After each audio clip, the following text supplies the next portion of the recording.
What's it called? It's like an hour and 5 minutes. Damn. It's called Captured 1,500, Killed 33, The Pied Piper of Saipan. That sounds awesome. Yeah. Is this the book that The book that I was sending you guys pictures of? That book was fucking crazy. It's the most hardcore I looked into it. He self-published that book. I was like, there's no fucking way this made it through an editor. Can you send me a link to that? It hasn't been for sale for 30 years. It's not on Kindle. You have to go find eBay? an old copy on eBay for like $250. All right, before this podcast gets released, what's that book incredible. called? The podcast or the book is Suicide Island by Guy Gabaldon. That goes hard as fuck. Dude. I'm We making gotta a note find right like now. a quote from the mini quotes that Yeah, were here, being sent. I'll read you Oh, a dude, passage. I got $200. I got a signed copy. I have a signed copy as well. No shit. Yeah. Well, hold on. Now I do too. Dude, this book. Yeah, because I'm all known for just being buying the book now. criminally retarded when it comes to history. So basically, it's a 5'3" Hispanic Marine. Okay. That was adopted by a Japanese family. Oh, so this is real. Yes, this Okay. really happened. He was adopted by a Japanese family, so he could speak conversationally. He could speak Japanese, and he like understood Japanese culture to a degree that most Americans just think I just didn't. read that one. Like he understood like their interpretation of like honor and duty and all that type of stuff. So he ends up going to Saipan, which was also nicknamed Suicide Island. Yeah. Because you ever heard of like Japanese women throwing kids off cliffs rather than being? That's where all that happened. Is Okay. Marapai Point. So he would go and like day one, he was on Saipan the whole time. He would sneak out behind enemy lines and like find the cave networks and dugouts and stuff that Japanese were in. And he would show up with grenades by himself and be like, come out, surrender. And he'd like talk him into it, being like, hey, we're very impressed with how honorable fighters you are. My shogun sent me here he doesn't want to have to kill such an incredible fighter. Please come out and surrender. Otherwise, I'm going to blow your ass the fuck up, basically. And over the course of the Battle of Saipan, he ends up getting approximately 1,500-ish Japanese soldiers and civilians to surrender and become POWs rather than having to kill them.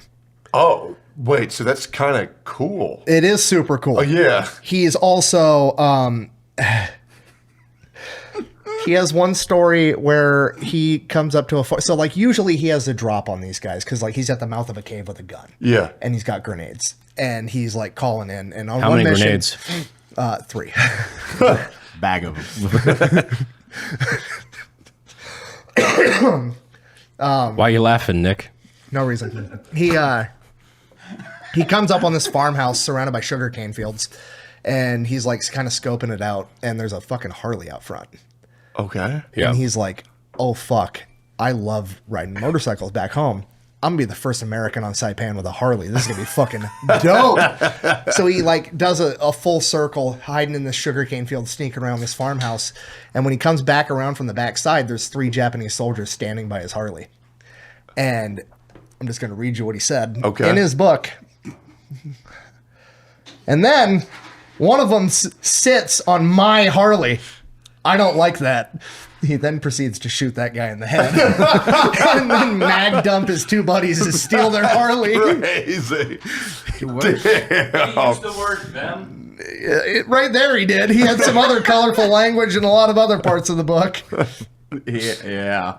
Where's some that can... I've made up my mind. I'm about to, quote, buy this Harley with Marine Corps ammunition. They should feel honored to help a young Marine get a motorcycle. Sayonara, boys. That's so sick. I was beginning to wonder what would eventually happen to the saber, sidearms, watches, and gold teeth I was accumulating. He's just taking gold teeth. That's so cool. He was. I mean, do you want to just leave him there?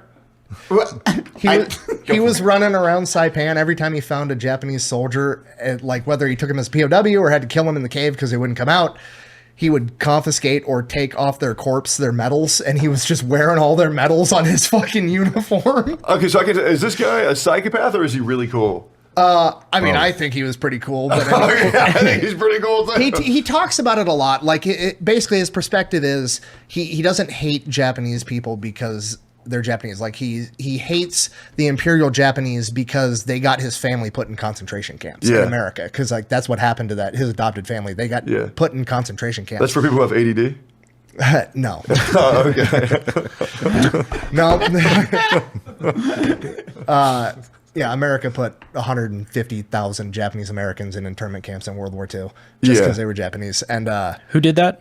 FDR. Oh, that's crazy. Same guy that confiscated all the gold and then started Social Security. The only president who's ever actually interned American citizens based on race alone? Yeah, That's- that one. Yep. Progressive hero. Everyone loves him as a president until you like do a little bit. Not even that. Not me. I fucking hate him. Yeah. I It's very I have transparent a on list his on my hatred. phone of reasons I hate him, actually. I've got time. Huh? I said I've got Well, time. the Green New Deal did not get us out of the Great Depression. I'll tell you that much. In fact, arguably kept us there longer. No, not arguably. It did. Dude, this one. Benefit of the doubt, but yes, I agree. The book ends. I'll just go ahead and let you read the last verse of the book. Oh, I love that. Burn the flag burners. Yep, Semper Fidelis, buy American, buy Japanese. Damn.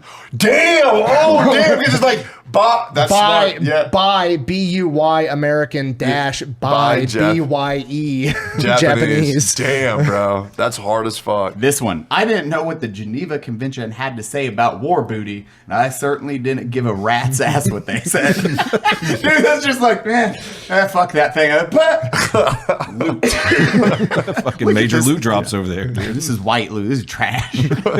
The general essentially like knew it was over, and he ordered all of his remaining forces.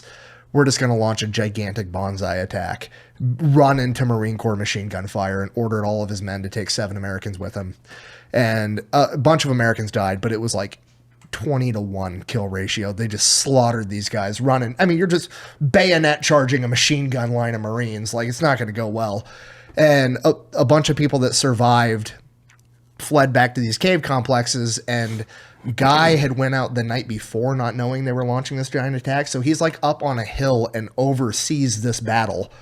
And then he has to like stay out for 3 days straight. And then he, on his way back, ends up running into 2 Japanese guys, and they're like wounded. And he, talks to them and convinces them, hey, go back and tell whoever, wherever you're going, go tell them they can surrender to me. And the officer comes out with like an escort of 12 dudes. He's by himself. He's shitting his pants. So he's like, he doesn't have the drop on him. He's like, they're going to fucking kill my ass. And he gives him the line of like, you guys fought incredible last night. And he like lists the general. It was General Howling Mad Smith. He's like, my Shogun, General Smith, is so impressed with how bravely you guys fought with honor and blah, blah, blah, blah, blah. Surrender to me. And the guy's like, do you have hospitals? He's like, yes, we have medical aid, food, everything. Like, we're not going to hurt you. We're not cannibals. And he ends up convincing this officer to surrender, and the guy does. And the dude's like, I'll be back in a minute. And shows up, and he's like, it's just lines of people. He goes, I can't see the end of the line. They just keep fucking coming. He's freaking out, not knowing what he wants to do. The officers are getting mad at him, like, where's our medical attention? Where's our medical attention? He doesn't have a fucking radio.